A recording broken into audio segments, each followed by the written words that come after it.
Hello everybody, कैसे हो आप सभी लोग। सिटी इंटीमेशन स्लिप्स ना सिर्फ 6, 7, 8, 9, 10 बल्कि अब सीयूईटी पीजी 2026 के जो 11, 12 और 13 मार्च के एग्ज़ाम होने वाले हैं उसकी भी सिटी इंटीमेशन स्लिप आउट हो चुकी है। होपफुली आप सभी ने जिनके भी एडमिट कार्ड आ गए उन्होंने एडमिट कार्ड अपने निकलवा लिए हैं, और जिनकी भी सिटी इंटीमेशन स्लिप आ चुकी है आप सभी ने उसे डाउनलोड कर लिया और आपको पता चल गया है कि किस जगह पर किस सिटी में आपका एग्जामिनेशन। आज के इस वीडियो में हम बात करने वाले हैं उस एडवाइजरी की जिसे एनटीए ने आपकी जो नए एग्जाम्स हैं 11, 12, 13 वाले उनकी सिटी इंटीमेशन स्लिप के साथ साथ अपने ऑफिशियल वेबसाइट पर रिलीज़ किया है। वील बी डिस्कसिंग कि वो क्या क्या बातें हैं, वो क्या क्या एडवाइजरी है जो एनटीए ने क्लियरली मेंशन करी है कि आपने एग्ज़ाम देते वक्त और एग्ज़ाम देने से पहले ध्यान रखनी है। ध्यान रखिएगा, इस एडवाइजरी में कुछ बातें ऐसी हैं जो कि आपके या आपके दोस्तों के तरफ से अगर आपको पता चला हो 6-7 तारीख वालों के तरफ से कि एडमिट कार्ड में जो लिखा हुआ था उससे अलग है, तो इस वीडियो को पूरा देख करके जाइएगा। चलिए साथ में ओपन करते हैं एडवाइजरी।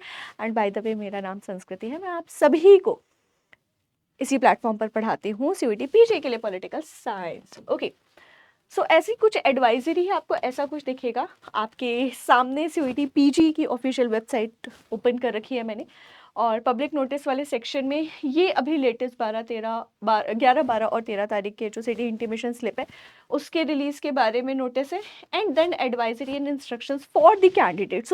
ये सारे कैंडिडेट्स के लिए 6 तारीख से लेकर के और जो आपके एंड ऑफ मार्च तक एग्ज़ाम चलने वाले हैं तब तक के लिए 26-27 तारीख तक के एग्ज़ाम्स के लिए, सारे एग्ज़ाम्स के लिए एडवाइजरी होगी। इसको ध्यान से सुनिएगा, ठीक है ना। चलिए, इस तरीके से आप जैसे इस पर क्लिक करेंगे तो ये ओपन हो जाएगी। मैं आपको पढ़ के बता देती हूँ। इसके अलावा अगर आप चाहो तो आपको ये एडवाइजरी का जो नोटिस है पूरा वो ऑफिशियल वेबसाइट पर भी मिल जाएगा, और मैं अपने टेलीग्राम जिसका कि नाम political science CUET PG PW है उस पर भी शेयर कर दूँगी, ठीक है।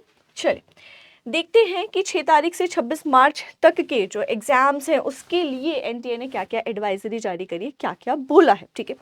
सबसे पहला पॉइंट है कि एनटीए ने कहा है कि स्टूडेंट्स को ये बातें बहुत ज़्यादा ध्यान रखनी है जो एडमिट कार्ड में दी गई हैं, जैसे कि आपका डेट ऑफ एग्जामिनेशन क्या है एग्जैक्टली, शिफ्ट और एग्ज़ाम का जो टेस्ट होना है उसकी टाइमिंग क्या है, एग्जैक्ट वेन्यू कहाँ पर क्या है, एड्रेस है आपको किधर पहुँचना है, रिपोर्टिंग टाइम क्या है, कितनी देर पहले आपको सेंटर पर पहुँचाना है, और जो गेट क्लोज होगा उसका क्या टाइम होगा। ये सारी चीज़ें आपके एडमिट कार्ड में मेंशन होगी और इन्हें आपको बहुत ज़्यादा स्ट्रिक्टली ध्यान रखना है, ऐसा एनटीए कह रहा है। क्योंकि कोई भी आप किसी कारण से भी लेट हुई है या कुछ भी होगा उसके लिए एनटीए रिस्पॉन्सिबल नहीं होने वाला है। तो इन बातों को कृपा कर बहुत ज़्यादा ध्यान रखेंगे आप सभी, ठीक है, ये सारी बातों को। इसके बाद फिर दूसरे पर अगर हम आ जाए, दूसरे पॉइंटर पर, तो इसमें लिखा गया कि candidates are advise to verify the location of their test venue at least 1 day in advance to avoid any inconvenience. तो एनटीए कह रहा है कि भाई आपका जो एग्जामिनेशन सेंटर है, आपका अपना होम टाउन है या कोई दूसरा शहर है या जान पहचान का शहर है या फिर अनजान शहर है, what ever is the case, आप एग्जैक्टली एक बार वेरीफाई ज़रूर कर लीजिए एक दिन पहले कि आपको एग्ज़ाम कहाँ जा कर के देना है, ताकि किसी भी तरीके की कन्फ्यूजन ना हो और आपका एग्ज़ाम किसी भी कंडीशन में इस तरीके के कारणों से मिस आउट ना हो। ऑल्सो एनटीए ने कहा है कि भाई ऐसे बच्चे, ध्यान से सुनिएगा, जिन्होंने नॉन आधार आईडी के बेसिस पर, मतलब आधार कार्ड के बेसिस पर नहीं, अदर आईडीज़ के बेसिस पर अपना रजिस्ट्रेशन वगैरह करा है, उन्हें और पहले थोड़ा 1 घंटे पहले गेट क्लोजिंग के कम से कम 1 घंटे पहले पहुंचना होगा, ताकि जो पेपर वर्क वगैरह रिक्वायर्ड पेपर वर्क है वो किया जा सके। ऑल्सो पीडब्ल्यूबीडी कैटेगरी के लिए भी सेम कहा है एनटीए ने कि प्लीज़ समय का ख्याल रखें और थोड़ा समय से पहले ज़रूर पहुँचें।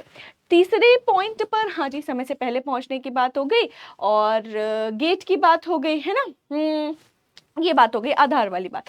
फिर फोर्थ पॉइंट पे एनटीए ने मेंशन किया है कि on the day of examination several pre examination formalities need to be completed, इसलिए आपको समय पर पहुंचना या कोशिश करिए कि अगर आप समय से पहले पहुंच जाए तो और ज़्यादा अच्छा यहाँ पर होने वाला है, ठीक है। ओके एंड फिर वही बोला एनटीए ने कि किसी भी तरीके की चीटिंग, किसी भी तरीके का जो सामान आपके एग्जाम सेंटर के अंदर नहीं जा सकता, अगर आप वो लेकर के जाते हो तो you will solely be held responsible, और उसके कॉन्सिक्वेंसेस भी आपको ही सहने और झेलने पड़ेंगे। फिर वो चीज़ें, फिर वो सामान जाने में अंदर आप लेके गए हो या फिर अनजाने में, ठीक है। तो इस चीज़ का भी ध्यान रखना। ड्रेस कोड क्या होना है बेटा, मैंने इसकी बहुत अच्छी रील बनाई है जिसमें मैंने आपको बताया भी है कि आपके अटायर क्या होना चाहिए। Go and watch that, okay.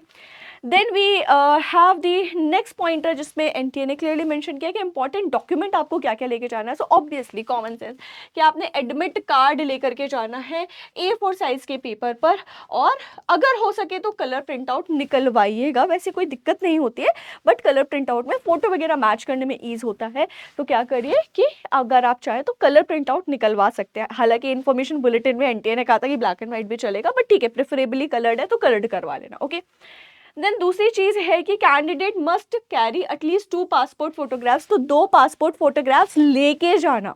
Admit card में तो एक चिपक ही रही है, उसके अलावा 1-2 और पासपोर्ट साइज फोटो लेके जाना जो सेम एडमिट कार्ड में आपने अपलोड करी थी, ठीक है। एक पासपोर्ट साइज फोटो जो है, जो कि आपने अपने फॉर्म में अपलोड करी थी, बिल्कुल वैसी ही आपके अटेंडेंस शीट में जब इन्विजिलेटर आएंगे ना अटेंडेंस शीट फिल करवाने, तो तब चिपकाई जाएगी, आपके सिग्नेचर होंगे, और इसके अलावा क्या होगा, इसके अलावा आपका थंब का भी इंप्रेशन वहां पे लिया जाएगा, जो उनकी अटेंडेंस शीट है बेटा जी उसमें, ठीक है, ओके राइट। इसके अलावा जो बच्चे जिनके पास ओरिजिनल और वैलिड फोटो आईडी है, ठीक है, जिनके पास आधार है उनका तो ठीक है भाई, लेकिन जिनके पास आधार के अलावा भी कोई चीज़ है उनको समय से पहले जाना है, थोड़ा पहले जाइएगा।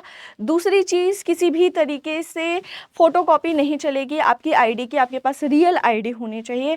और तीसरी चीज़ है कि भाई डिजी लॉकर या ये कि हम मोबाइल पे दिखा दे रहे हैं फिर पापा को मम्मी को किसी को फ़ोन दे देंगे, ऐसे काम नहीं चलेगा। आपके पास हार्ड कॉपी में आपकी रियल आईडी प्रॉपरली होनी चाहिए, ठीक है ना। बिना वेरिफिकेशन के, बिना आईडी के आपको एग्जाम सेंटर में जाने भी नहीं मिलेगा, ठीक है। तो रियल आईडी आपके पास होनी चाहिए, ठीक है। इसके बाद है candidates are not allowed to carry any other personal belonging, कुछ भी और आपको अंदर एग्जाम सेंटर में ले जाने नहीं मिलेगा, चाहे वो इलेक्ट्रॉनिक डिवाइस हो, चाहे मोबाइल फोन हो, चाहे कुछ भी और हो, ठीक है। और अभी हम बात भी करेंगे कि ये सामान कहाँ रख सकते हो, क्या कर सकते हो कैंडिडेट्स। फिर नेक्स्ट है 7th point, candidates are advise to ensure that their Aadhaar and Aadhaar based biometric authentication facility is not lock. तो हम क्या करते हैं, हमारी इंफॉर्मेशन क्या ना हो जाए, इधर उधर ना हो जाए, है ना, चोरी ना हो जाए, कुछ ना हो जाए। तो बहुत सारे लोग अपने आधार को लॉक कर देते हैं, ठीक है। तो मास्ड आधार और ये सारी चीज़ें उनको प्लीज़ हटा दीजिएगा, क्योंकि अगर आपने अपने आधार को लॉक कर रखा है ना, तो बायोमेट्रिक जब आपका लिया जाएगा, वो ऐसे करके ग्रीन कलर का ना वो भी होता है, एक मशीन होता है बैंकों में, आपने देखा होगा बिल्कुल वैसी। तो जब आपका बायोमेट्रिक लिया जाएगा, आइरिस भी स्कैन होती है, ठीक है, और वो मैच होती है आपके आधार से। अब आपका आधार लॉक्ड है, मतलब आधार की इंफॉर्मेशन लॉक्ड है, वहाँ से मैच हो नहीं पाएगा, तो आपका एग्जाम देना रुक सकता है। इसलिए एनटीए ने क्लियरली मेंशन किया है कि आपका आधार लॉक वॉक नहीं होना चाहिए किसी भी स्थिति में, ठीक है। इसके बाद फिर 8th पॉइंटर, यदि candidate must enter the required details on the attendance sheet. तो अटेंडेंस शीट आएगी, इन्विजिलेटर आपको बताएंगे कि इधर इधर ये फिल करना है, आपने कर देना है, ठीक है। कैंडिडेट्स में also note that examination will be computer based, तो आपको तैयार रहना है सीबीटी मोड एग्जाम के लिए। अगेन इससे रिलेटेड मैंने एक वीडियो बनाया है, लाइव आपको दिखाया कि कैसा सेटअप होता है और आप कैसे एग्जाम दे सकते हो, किन किन बातों का आपने ध्यान रखना है, क्या क्या ऑप्शन होते हैं, कैसे कैसे क्या करना है, जा करके उस वीडियो को जरूर देखिएगा, ठीक है, हमारे इसी चैनल पर। नेक्स्ट इज डायबिटिक स्टूडेंट्स के लिए थोड़ी बड़ी चीज़ें अलाउड है, जैसे कि शुगर टैबलेट छोटे छोटे जो होते हैं, फ्रूट्स वगैरह होते हैं, और एक ट्रांसपेरेंट वाटर बॉटल अलाउड है। लेकिन अगेन इसके लिए आपको मेडिकल का जो प्रूफ होता है, बाकी सारी चीज़ें होती हैं, ये भी ले जानी पड़ेगी और एग्जाम सेंटर पर पहले पहुँचना भी पड़ेगा, ठीक है। इसके अलावा बायोमेट्रिक फ्रिस्किंग मतलब चेकिंग वगैरह सब मैंडेटरी होगी, आप मना नहीं कर सकते हो। आपको जो भी सारी चीज़ें लिखनी है, सॉल्व करनी है, उसके लिए एनटीए खुद से, सेंटर खुद से ही एक ब्लैंक पेपर, 1 या 2 जो भी ब्लैंक पेपर की ज़रूरत आपको पड़ेगी वो प्रोवाइड करेंगे। आप ब्लैंक पेपर घर से लेके नहीं जाओगे, आप एक ट्रांसपेरेंट बॉल पेन ले जा सकते हो, ठीक है ना। क्या कर सकते हो, ट्रांसपेरेंट बॉल पेन जरूर ले जा सकते हो, राइट। अच्छा जी, in any stage in if at any stage it is found that candidates have submitted the multiple applications, again वो सारी दिक्कतें जो हैं वो आपको आएंगी कि मल्टीपल एप्लीकेशन है, कैंसिल वैंसिल होने की इशू आ जाएगी, ठीक है। तो ये सारी चीज़ें आपने ध्यान रखनी है। फिर वो मल्टीपल चॉइस क्वेश्चंस के लिए लिख रखा है कि एक को ही सेलेक्ट कर सकते हैं, ये सारी बातें हैं।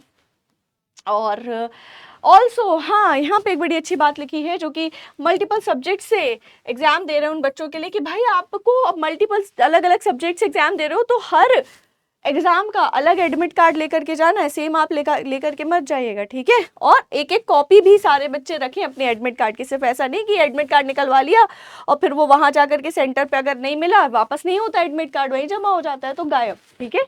Okay, so that is it. बाकी अगर आपकी और कोई भी क्वेरी है, आपके कोई भी प्रश्न है, अभी भी आपको कोई कंफ्यूजन है तो प्लीज़ आप कमेंट सेक्शन में पूछ सकते हैं, लिख सकते हैं कि मैम इस मामले में इस बात पर हमको इशू आ रहा है। I will be more than happy to help you out. Also मैं पर्सनली मॉनिटर कर रही हूँ पूरे अपने वीडियोज़ का comment section throughout the day. Also मैं रात में भी बहुत बार एक्टिव रहती हूँ, रिप्लाई करती हूँ, तो आप इसके थ्रू भी, कमेंट सेक्शन के थ्रू भी मेरे से इंटरैक्ट कर सकते हैं, प्रश्न पूछ सकते हैं। ऑल्सो एनटीए की तरफ से ऑल द वेरी बेस्ट, और ऑब्वियसली मेरे तरफ से और हमारी पूरी फिजिक्स वाला की टीम की तरफ से ऑल द वेरी बेस्ट। इन सभी रूल्स एंड रेगुलेशंस को ज़रूर ध्यान रखिएगा, फॉलो कीजिएगा। ड्रेस कोड हो, चाहे वो एडमिट कार्ड का प्रिंट आउट हो, चाहे कुछ भी हो, सारी चीज़ों को बाकायदा फॉलो करिएगा।